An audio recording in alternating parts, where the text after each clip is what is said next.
Every now and then we talk about men versus women within sports on this channel, not because we're sexist, but because unfortunately there's still this narrative floating around that women are just as capable within sports, and this is what feminism does to women, and unfortunately us men won't call women out on it. Well, I do, because I literally do videos on it. We haven't touched upon content like this in a while. I'll link some of my previous videos like this one down below in the description, and I'll have some pop up here as the video goes. Now, you might have seen this narrative before, that the WNBA, so that's the Women's Basketball League, they all believe that they should get paid the same as the male basketball players. We've seen the women's football teams or soccer teams talk about this as well. They don't get paid as much as the male football players, but it's ultimately because they don't bring in the same amount of viewership and there's less sponsorships, simply because the games aren't as entertaining. Well, there's this video that's been floating around for a couple months, and shout out to Mediocre Tutorials and Reviews for covering this video a few days back. I actually really like doing content like this. Okay, so this video is called WNBA Champions versus High School Boys. Make sure to drop a like on this video because this video apparently is meant to be a bit of a banger. And also, more likes means more videos like these. Okay, let's dive into it. I've said this for a long time.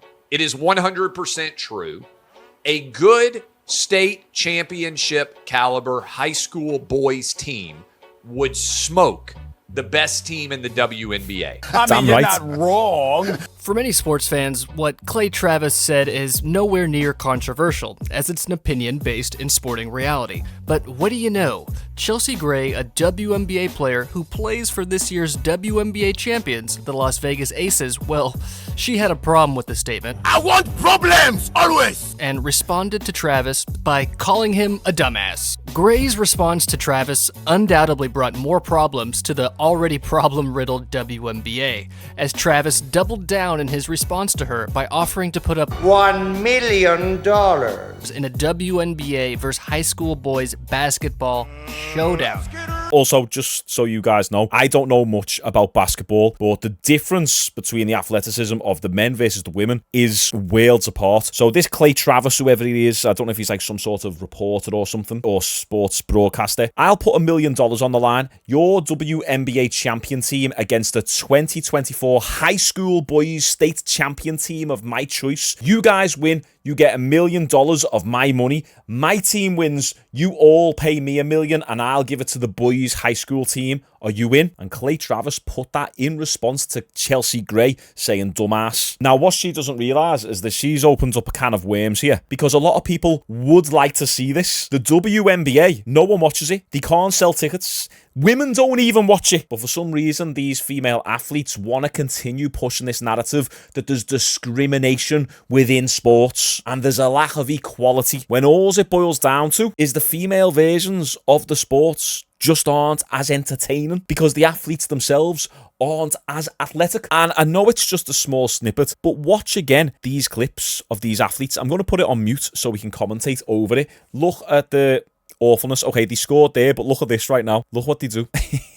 If you type in WNBA clips on YouTube, you'll get lots of clips like these where there's about 5 of them standing around the basket, all fumbling for the ball. Unsurprisingly, Gray, the Aces, nor the WNBA have responded to Travis's offer, seemingly aware of the reality of what would unfold in such a game. Nonetheless, this has left many sports fans, some that don't even care or watch basketball.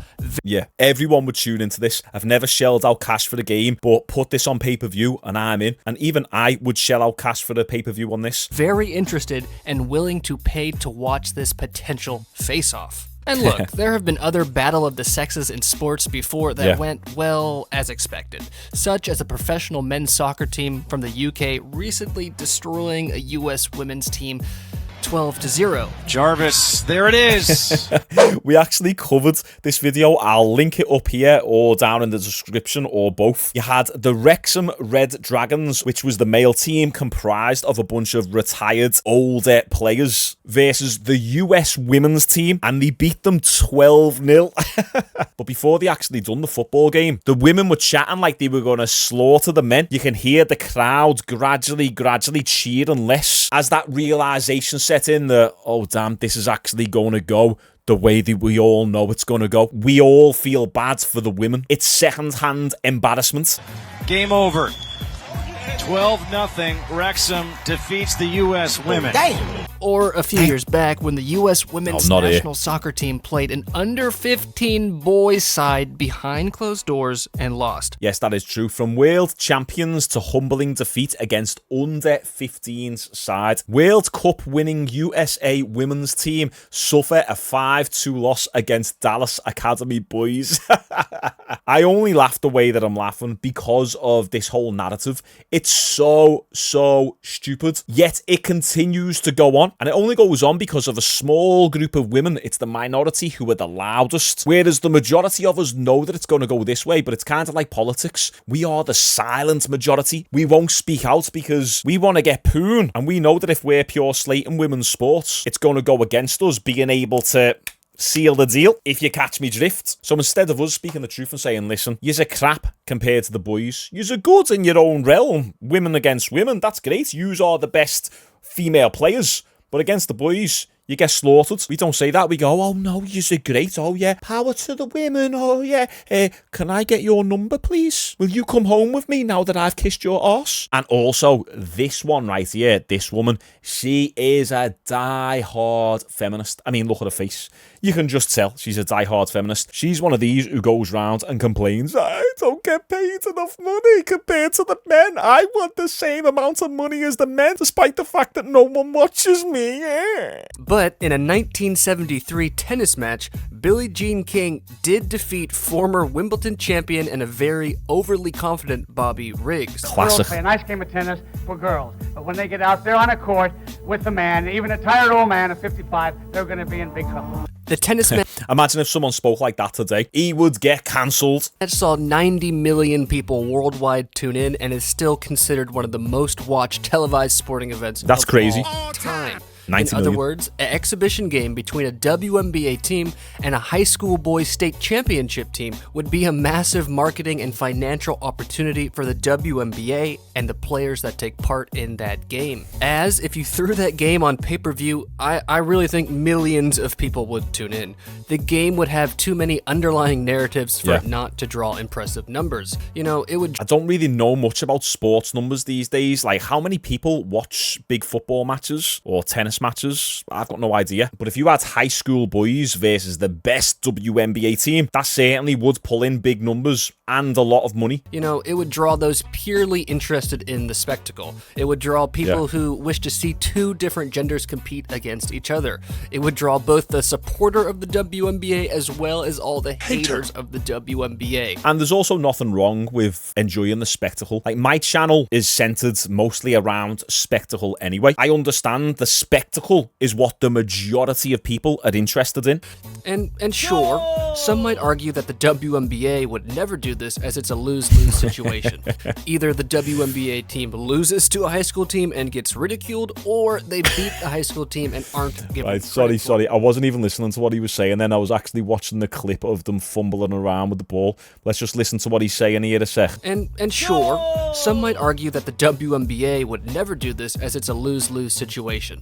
Either the WNBA team loses to a high school team and gets ridiculed, or they beat the high school team and aren't given credit for it as they only beat high schoolers. Yeah. However, there are many possible wins in this for the WNBA.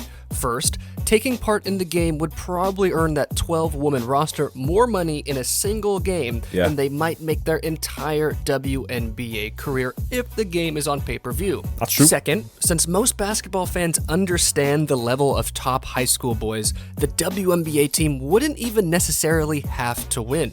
Just keeping the game close and competitive would be massively impressive and might increase respect for the league. Yeah, I think because everyone knows what would happen, it wouldn't actually really destroy the women's reputation at all. If anything, the boys would have more to lose, because if the boys lost against the girls, even though the boys are only in high school and the women's is the best female team in the world, everyone still expects the boys to win. So you could kind of say it's a lose-lose situation for the women, but there's an equal argument to say say it's a lose-lose situation from the boys. Because if the boys win, yeah, okay, cool. That's what everyone expected. If the boys lose, oh my days, good luck getting your NBA scholarship now. Remember, before rule changes, players could go straight to the NBA from high school. Think Kobe, LeBron, KG, T-Mac, and we gotta show some love to the Rain Man Shawn Kemp. So it's highly likely the WNBA team would be facing off against some players that have the talent to be in the NBA. Yeah, Thus, okay. a close loss is actually quite respectable. Lastly, this game would undoubtedly be the most watched game WNBA players have ever been a part of. Therefore, it would be the biggest marketing opportunity ever presented to the league. So actually, the only way the WNBA and its team loses in this scenario is if the high school team absolutely obliterates them. This fact makes the WNBA's silence to this challenge deafening, as it reveals they, like everyone else, knows what's up. What's up? And that's that they would absolutely get destroyed. Again, this is not meant... Yeah, that's it. So they will actually get their asses handed to them. I don't even think it would be close, to be honest. to be disrespectful, it is just a fact. Let's add some context to this debate by taking a look at the Mount Verde High School boys team. This is a school, by the way, that boasts alumni such as Joel Embiid, Ben Simmons, and D'Angelo Russell, just to name a few. Their current roster consists of center Derek Queen, I don't know number any of 12 these. prospect in his class, coming in at 6'10", 240 pounds. 6'10". At power forward, Asa Newell, the number 13 prospect in his class, coming in at 6'9", 205 pounds. Damn. At small forward, we have Cooper Flagg, the number 1 prospect in his class at 6'8", basically 200 pounds. Shooting guard, Liam Mc... You look at all those dunks then, you don't see any of the women doing that. I'm sure it's only like 1 or 2 women within the entire women's NBA league can dunk, whereas I'd probably be pretty confident in saying 99.9% of all the men in the NBA can dunk. It just takes a different level of athleticism. How high is the rim? Is it 12 foot? If you're already 6'10", 6'8", 6'6", you're going to have such a huge advantage. The tallest women in the WNBA are like 6'2", maybe 1 or 2 of them are like 6'3", 6'4", but even the tall women still won't be able to generate that much power in order to be able to dunk. 200 pounds. Shooting guard, Liam McNeely, the number 15 prospect in his class, 6'7", almost 200 pounds. Then at point guard, we have the little Still Rob Wright, only the number 30 prospect in his class, coming in at 6 foot, basically 170 pounds. Come on! If anyone thinks... So even the 6 foot kid who's 170 pounds will still be able to dunk a lot higher than a 6'4" woman can, who's the best female player in the world. A WNBA team is winning against that high school boys team, in the words of a wise basketball oracle, they are Delusion. And if someone wants to Damn make right. the argument that Mount Verde isn't a state champion as they only compete on a national level and therefore wouldn't qualify to be a team in this situation, okay, sure, but that's basically a cop-out and is admitting that some high school teams would indeed beat WNBA teams, which is ultimately the point Travis and others are making. And to stress again, that's fine, as males and females are different with different athletic capabilities. Oh yeah, we've all seen this often clip. reflected in other sports where adjustments are made because of this. If you've seen this clip, by the way, this girl has got almost a whole lap lead on all the men. It was a relay race, and every relay team had the men out of the team go last, apart from one team, was it like Poland or something? They had the woman run last, and she was in first place. But when it came down to the last lap, and there was only one woman left, and 7 other men, and they all caught up to her like that, took over it, and she ended up coming last. And females are different with different athletic capabilities, which is often reflected in other sports where adjustments are made because of this fact. Let's think of volleyball. But I digress. Right, yeah, what he means there is in volleyball, they lower the net because obviously women can't jump as high, so they lower the net down. So why don't they lower the basket down? I'm sure that argument was brought up to the female basketball players. Look, why don't you just campaign to lower the basket? And the female players denied it, saying that they basically don't need the net to be lowered. But only 2 of the female players can dunk. Watch this little clip of them right now. Go ahead and look at another potential matchup for a WNBA WNBA squad, a Florida State champion from this past year, the Christopher Columbus basketball team. They boast a starting five of Cam Boozer, the second-ranked prospect in his class who comes in at 6'9", 225 pounds. No then girls doing Malik Abduhali, who is 6'8" and has committed to play D1 at Princeton. 6'8". Next up, we got Caden Boozer, who is the 16th prospect in his class, who comes in at 6'5". To finish off the lineup, we got Angelo Miranda, who's coming in at 6'4", and Benny Fragella, who's coming in at 6'3". And a little fun fact, the Boozers on this team are the sons of former NBA player Carlos Boozer. But right, anyway. so it's in the genetics then. So all this lad is doing is he's basically offering up a couple teams who would be good prospects to go against these WNBA championships. These are high school boys. What's the age of high school? Is it 18 in America? I think it is. I presume so. If we really examine the matchup between the Las Vegas Aces and this Columbus squad, we'll see the boys would always have the majority of the tallest players on the court, while always having the faster, stronger, higher jumping players in a sport where those attributes intersect and often matter in success. You know? Yeah, so it's not just height that matters within basketball. It's everything. It's coordination, it's balance, it's explosiveness, it's muscle mass, fast twitch muscle fibers, testosterone, higher bone density, even hand size. Think about it when you grab a basketball, right? Obviously, it's quite big. The women don't have smaller basketballs. It's the same size. So you got these big, massive NBA players who are 6'9" with big, long fingers. They've got more control over the ball. I don't know if that plays into how well you can shoot or how well you can control the ball, but I presume it's a big factor. So the men have many advantages outside of just the height. Real talk. Real talk. Anyone who thinks an undersized, less athletic WNBA team is beating that boy squad is probably on crack.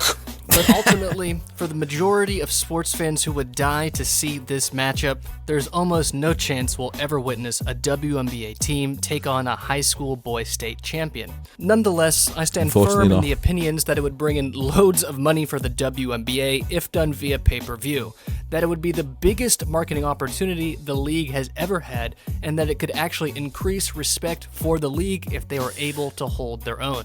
However, if a game like this ever does happen, make the same bet as the UConn women's head coach, Gino Auriemma. I'm going to go to the ATM, and I'm going to sell my house. Yeah. And I'm going to put all my money on the boys team. That's right. Anyway, thanks for watching. Until next time. If anything went down like this, I am putting all of my savings on the boys. I don't care if it's high school versus the female professional best athletes in the world. I'll take the boys to win it any day. And as I say, the reason why it's important to do content like this is because there's still this narrative that perpetuates throughout not just basketball, but even MMA. Now you've got men who are transitioning to become women and then going and fighting other women in MMA despite the fact they've lived their entire life as a man and benefited from the puberty and muscle growth and testosterone. And it's just wrong. We need to keep the sports separate. If you want to talk about equality, that's cool. But we have to remember, it's not the men who are pushing this narrative. It's the female athletes who are talking about feminism and diversity and equality in sports. The WNBA has been making a loss profit-wise since its initial inception. In fact, without the NBA dumping all of its money into the WNBA, the WNBA wouldn't even exist. They can't even sell tickets to women. So for as long as this narrative continues, I will continue to fight against it. And if you guys like content like this, let's try and get 2,000 likes on the video and we can do more content like this because we've done a lot of this stuff early 2023 and I just haven't really touched upon it lately. But yeah, comment down below your thoughts. Appreciate all the support and I'll see you tomorrow.